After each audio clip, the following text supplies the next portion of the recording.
The framework deal on Greenland, agreed with US President Donald Trump, would require NATO allies to step up on Arctic security. That's the position of NATO Secretary General after the new framework on a future deal was announced by Trump late Wednesday, who also backtracked on threats to impose fresh tariffs of European countries that opposed his advances on Greenland. Trump also used his visit to Davos, Switzerland, to launch his Board of Peace, which was initially set up to undergird Gaza's ceasefire to redevelopment, but appeared to now be framed as a tool to resolve international conflicts, which could position it as a potential rival to the United Nations, particularly the Security Council. Sharon Bryce-Peace reports. After pressure from European allies, President Trump backtracked on both military threats to take over Greenland and imposing punitive tariffs on countries that opposed his efforts to take control of the island nation. Mark Rutte is NATO's Secretary General. We came to this understanding that collectively as NATO we have to step up here, including the US. Now, of course, our military will start the planning, but that is something which we are good at. I mean, NATO for 76 years has done this stuff. We have Baltic Sentry, we have Eastern Sentry, we have so many other missions and activities that will be done. And as soon as that is finalized, we will have to look where you have to take the decision. Is it in the North Atlantic Council? Is it at the level of the commanders? We'll see. But the most important thing is not the internal decision making. It is that we protect the Arctic region, implementing the President's vision that we need a safe Arctic region. This is how President Trump framed the new agreement with NATO when asked by a reporter if he still wanted the United States to have ownership. It's a long-term deal. It's the ultimate long-term deal. And I think it puts everybody in a really good position, especially as it pertains to security and minerals and everything else. Denmark's Prime Minister Mette Frederiksen indicated that they were open to further talks, but would not engage in negotiations on their sovereignty, and that only Denmark and Greenland would make decisions about their future. The Danish and Greenlandic positions are the same, and there has been no negotiation with NATO yesterday about our sovereignty. Of course, there hasn't. That is a matter for us alone, and we do not intend to abandon the very basic principles of democracy and politics. Now we are continuing to engage in dialogue with the Americans about security. We also have a common interest in ensuring that there is no Chinese or Russian investment, neither, in my view, in the United States or in Europe. So in fact, there are many common points and a common interest in ensuring our security. Trump also used his time in Davos to launch his new Board of Peace for Gaza, amid concerns in some quarters that the initiative is now being expanded beyond its original remit. We're committed to ensuring Gaza is demilitarized, properly governed, and beautifully rebuilt. It's going to be a great plan, and that's where the Board of Peace really started. And I think we can spread out to other things as we succeed with Gaza. We're going to be very successful in Gaza. It's going to be a great thing to watch. And we can do other things. We can do numerous other things. Once this board is completely formed, we can do pretty much whatever we want to do. And we'll do it in conjunction with the United Nations. You know, I've always said the United Nations has got tremendous potential, has not used it. The UN weighed in on the board earlier this week through the Secretary General's deputy spokesperson, Farhan Haq. The Board of Peace has been authorized by the Security Council for its work on Gaza, strictly for that. We're not talking about the wider operations or any of the aspects that have been in the media for the last several days. What we're talking about is the work on Gaza. The larger aspects are things for anyone wanting to participate in this grouping to consider. Obviously, the UN has its own charter, its own rules, and you can do your own compare and contrast between the respective organizations. The list of members so far includes the United Arab Emirates, Morocco, Belarus, Indonesia, Egypt and Saudi Arabia, among others. South Africa's presidency earlier indicated that it had not been invited to join, but Director General in the Department of International Relations, Zane Dangor, posted on X that being supportive of a reformed and effective multilateral system with the United Nations at its core was incongruent with being part of a private board of peace constituted by unaccountable billionaires and where the agenda was to replace and destroy the UN with a colonial-style mandate. I'm Shervin Bryce-Pease in New York. So, from that report from Sherwin Bryce Peace on U.S. President Donald Trump's unveiling of a new board of peace at the World Economic Forum in Davos, Switzerland, a body that he says could move beyond the Gaza ceasefire and take on a wider role in resolving international conflicts, even as questions grow about whether it could challenge the authority of the United Nations. We now get a Pan-African perspective on what this means for global diplomacy and Africa's voice in a changing world order. We're joined by Professor Gilbert Khadiagala, who is director of the African Center for the Study of the United States at the University of the Witwatersrand here in Johannesburg, South Africa. Professor, welcome to Channel Africa. Good morning. Good morning. President Trump has announced this board of peace at Davos, Switzerland, suggesting it could take on a global role and even replace the United Nations or the functions thereof. From your perspective, how credible is this initiative, and does he have the power to replace some of the functions of the UN? This board has been controversial because of that objective of attempting to replace the United Nations. I think Trump has suggested that it may work with the United Nations, but it's not very clear at this point whether in fact that objective will be fulfilled or whether the board is going to take over the roles of the UN or the Security Council. So that is the biggest contention here. And my belief is that if you look at, in fact, the membership, the current membership of that board, only 2 African countries have been invited. That is Egypt and Morocco.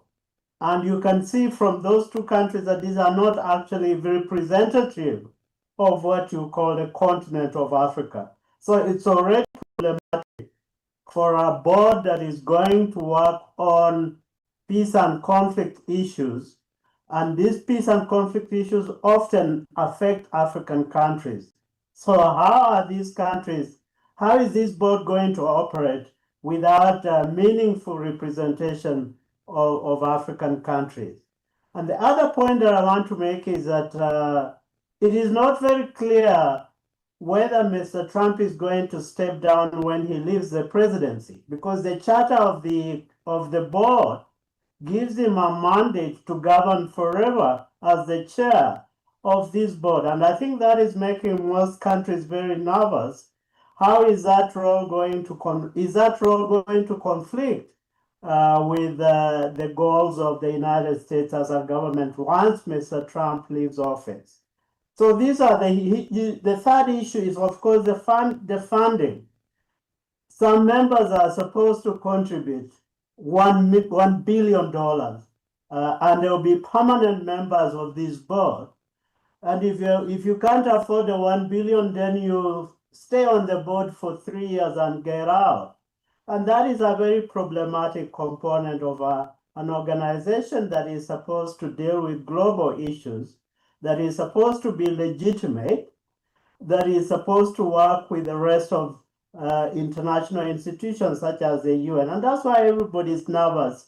Even the Europeans are nervous. But I think we in Africa should even be more nervous, because this is now a new institution that may not likely have the interests of the continents at heart.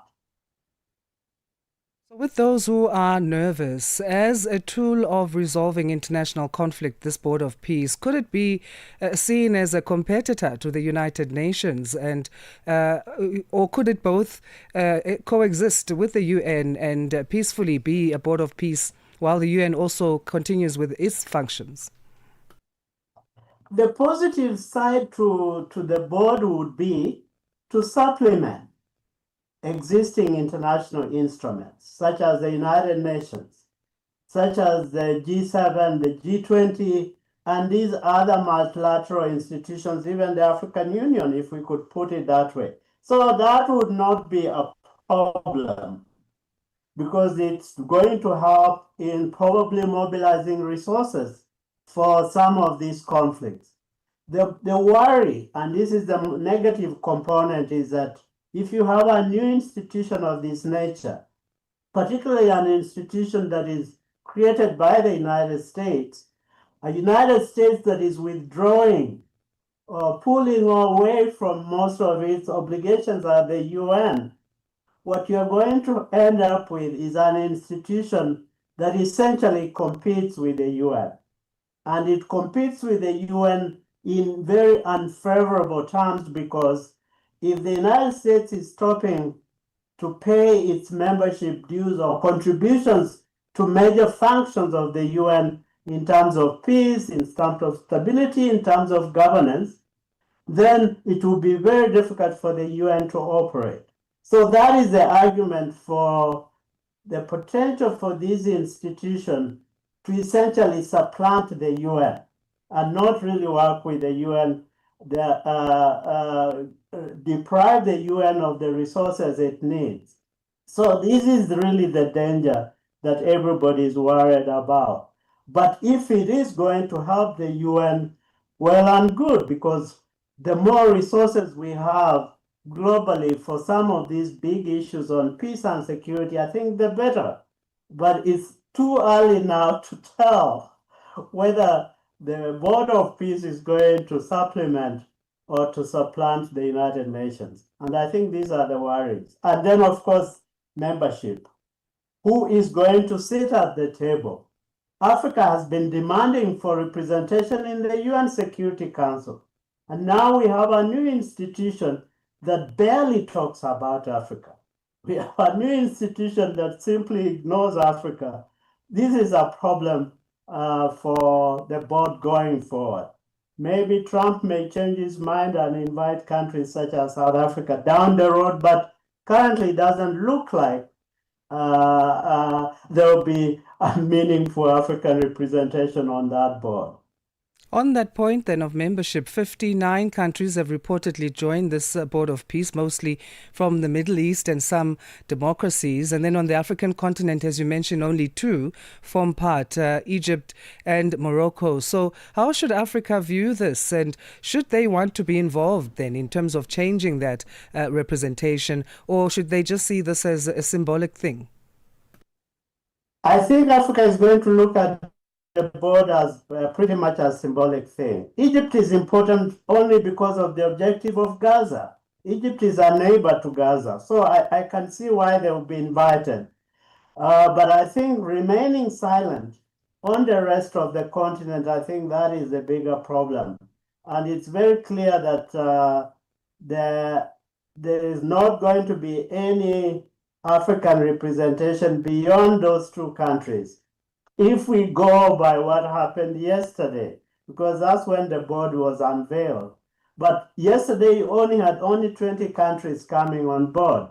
So presumably there will be more countries being invited, or the 59 probably would then, some countries, even the Pope has been invited to be a member of the board.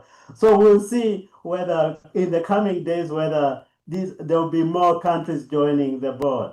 And then we can then start to really worry about Africa, because if there's no African invitation, let's say a year from today, then it deepens, in fact, the perspective that this is an organization that doesn't care about Africa, and therefore it is not going to be as effective in dealing with African conflicts as the United Nations has been doing over the years.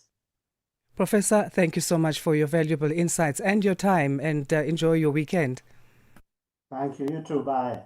Thank you. Professor Gilbert Khadiagala is Director of the African Center for the Study of the United States at the University of the Witwatersrand. It's based here in South Africa, talking to us about U.S. President Donald Trump saying we need a board of peace that goes beyond what it was originally formed for, which was the Gaza ceasefire. As the UN Security Council had said, it can go ahead on that, and only that. He says let's expand it now and deal with other international conflicts as what the mandates of the UN would be. We'll see how Africa places itself on that one.